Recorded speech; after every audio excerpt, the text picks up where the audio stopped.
Bismillah ar-Rahman ar-Rahim. Allahumma salli ala Muhammad wa ali Muhammad. We are joining you from the Mosque of Jamkaran in the month of Ramadan, a month that you have worshipped God in such as nights as the night of Qadr, which is the heart of the month of Ramadan. We are joining you from the place where many people are calling for Imam Mahdi, that during such a crisis as we see, and we see when governments fail people, when we see that healthcare systems fail people, that you see people are realizing that the only way that humanity can be saved is through an infallible leader. The only way that humanity can be ruled and governed is by Imam Mahdi, that he will come and bring peace and tranquility and remove injustice and oppression from the entire world, inshallah, and reinstill religion on this earth. Brothers and sisters, today is also the day that Imam Ali alayhi salam was hit on the head by one of the worst and wretched of people, Ibn Muljam, someone that claimed to love Imam Ali earlier in his life, someone that was very religious and religiously orientated. But later on, he was misguided. And you see someone that claimed to love Imam Ali actually became his killer. On such a sad day, we remember Imam Ali with three things. One, his greatness, that Imam Ali alayhi salam was a person that was born in the Kaaba opened up for him, that he was martyred and hit on the head in the house of God, and replied in the narrations, it says that he said, وَفُزْتُ وَرَبِّ الْكَعْبَةِ, that I am successful by the Lord of the Kaaba. Instead of crying, instead of screaming, he sees his martyrdom as success for him. And you see that Ali in general means high. Ali means great. George Jordag is a Christian scholar. He says that if God were to take away all of our benefits, if God were to take away all of our blessings, but instead give us one more Ali ibn Abi Talib, it would be worth it. So this is a tragic loss, especially now that it has been 1400 years from his martyrdom from last year. It has been 1400 years from his martyrdom. So we see greatness when you see Ali alayhi salam. You see miracles when you see Ali alayhi salam. You see in Shia and Sunni traditions that it is filled with the merits and the fada'il of Imam Ali. No other companion, no other person has so many virtues and fada'il of Imam Ali alayhi salam, as quoted from Imam Ahmad ibn Hanbal, ما لأحد من الصحابة من الفضائل بالأسانيد الصحيحة مثل ما لعلي.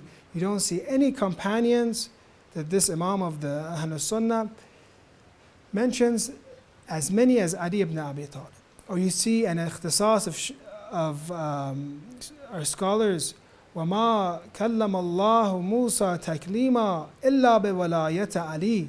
When Musa alayhi salam spoke to Allah, he did it with the walayat of Ali. وَلَا أَقَامَ اللَّهُ عِيسَى بْنَ مَرْيَمْ آيَةً لِلْعَالَمِينَ إِلَّا بِخُضُوعِ عَلِي. You don't see that Isa alayhi salam, Jesus, become a sign from Allah, a sign for the world, except for humility towards Amir al-Mu'mineen alayhi salam. So he is great.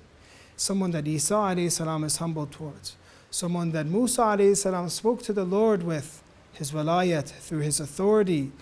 So Imam Ali alayhi salam is absolute greatness. The second attribute of Imam Ali alayhi salam that we can reflect and we can think about is his kindness. He is extremely kind. As he is infinitely great, he is infinitely kind.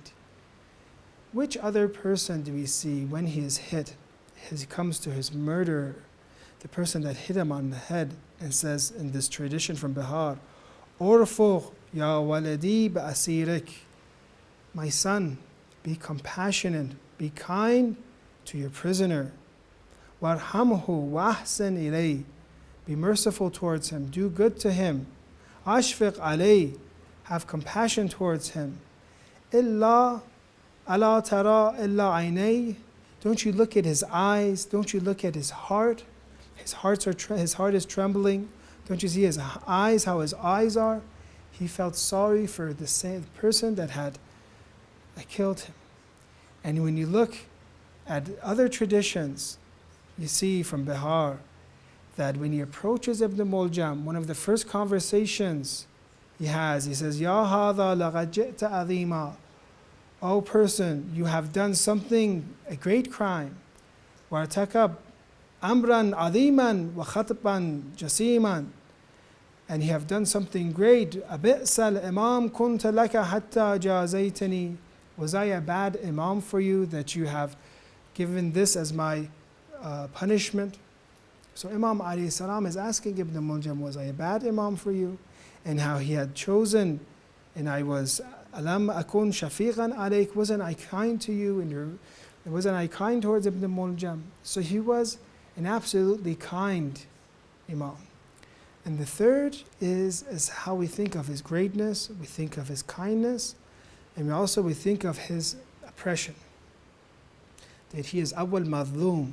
Our mentions in some of our ziyarats that he is the first and the foremost of the oppressed. What caused the oppression of Imam Ali? One of the greatest oppressions of Imam Ali alayhi salam was the martyrdom of his wife, Sayyidah Fatima. That this, we can say, is the thorn inside his throat. That this what caused Imam Ali alayhi salam to have such pain. Because we read in the Holy Quran that the home is a place of tranquility.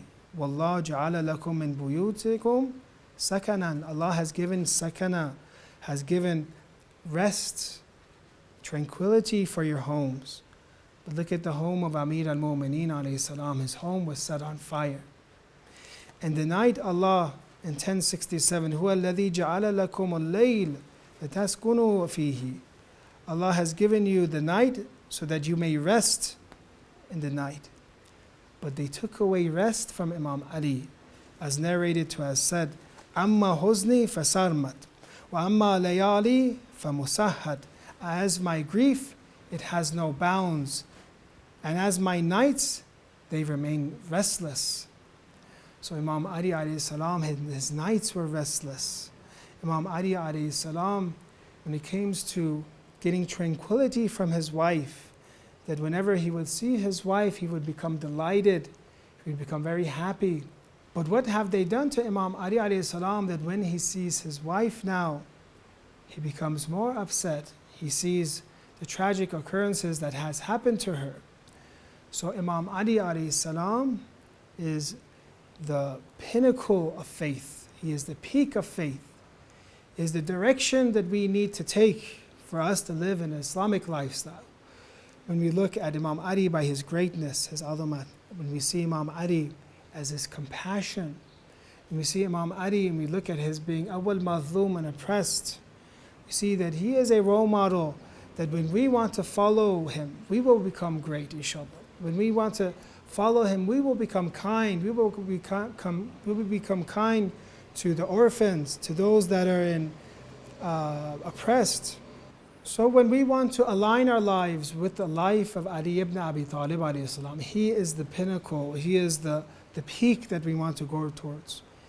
As long as you keep Imam Ali alayhi salam in front of you, he is the embodiment of Tawheed, he is the embodiment of being a slave of Allah, he is the embodiment of having deep and love to Allah. So with these qualities that we mentioned, the greatness of Imam Ali, the compassion of Amir al-Mu'minin, and his impression, we can inshallah become great people.